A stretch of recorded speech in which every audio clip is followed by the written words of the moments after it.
राजस्थान के इन रेगिस्तानों से पानी भले ना निकले, मगर देश और दुनिया की इस मुश्किल वक्त में इन्हीं रेतों से उम्मीद की किरण फूटी है।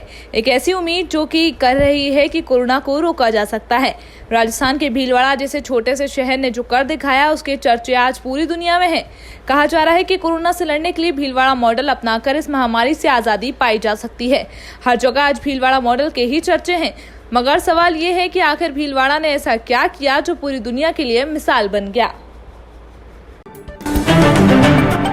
आज राजस्थान पुलिस दिवस पर लॉकडाउन के दौरान प्रदेश भर में पुलिस की तारीफ हो रही है। कहीं लोग तालियां बजाकर तो कहीं पुष्प वर्षा कर पुलिसकर्मियों की ओर से निभाई जा रही कड़ी ड्यूटी का आभार जता रहे हैं।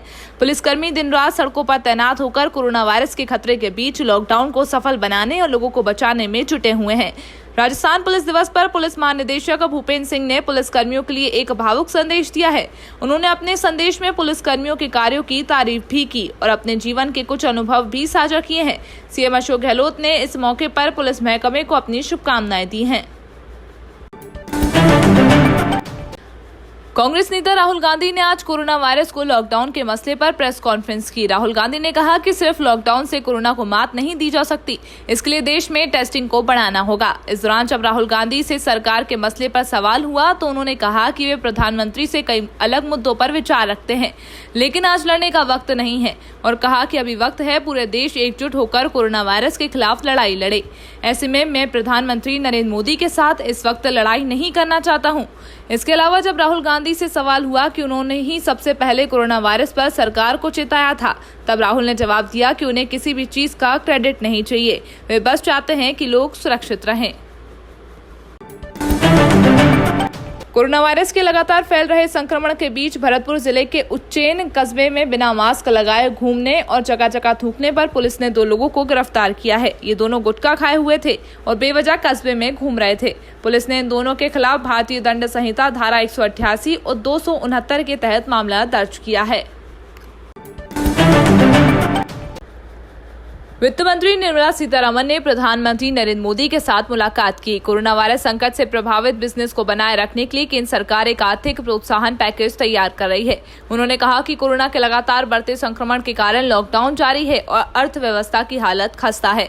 ऐसे में इंडस्ट्रीज लगातार दूसरे राहत पैकेज की मांग कर रही हैं। अपने पहले राहत पैकेज में सरकार ने गरीबों पर फोकस किया था। राजस्थान में उदयपुर के कई वन क्षेत्रों को इन दिनों आग की लपटों से नष्ट करना शुरू कर दिया है। हालात ये हैं कि जयसमंद, केवड़ा, सज्जनगढ़, कोड़ियात के जंगलों में पिछले 1 सप्ताह से कई बार आग लग चुकी है, जो वन विभाग के साथ साथ दमकल के लिए भी परेशानी का सबब बनी हुई है। वन क्षेत्रों में लगी आग देखते ही देखते कई हेक्टेयर में फैल चुकी है और पूरे जंगल को अपने आगोश में लेने की कोशिश में है।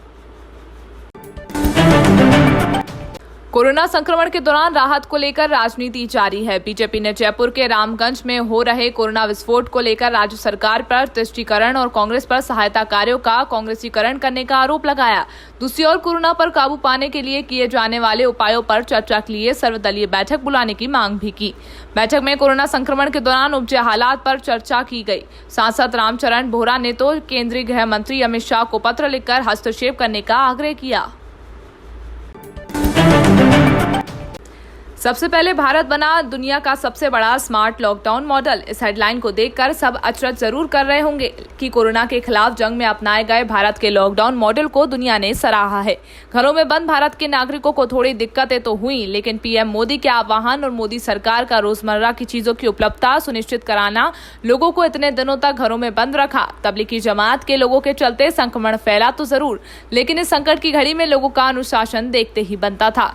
कोरोना से ठीक होने वाले मरीजों का प्रतिशत भी बढ़ने लगा। इस बीच दुनिया के तमाम देशों के राष्ट्र अध्यक्षों से पीएम मोदी की बातचीत जारी रही।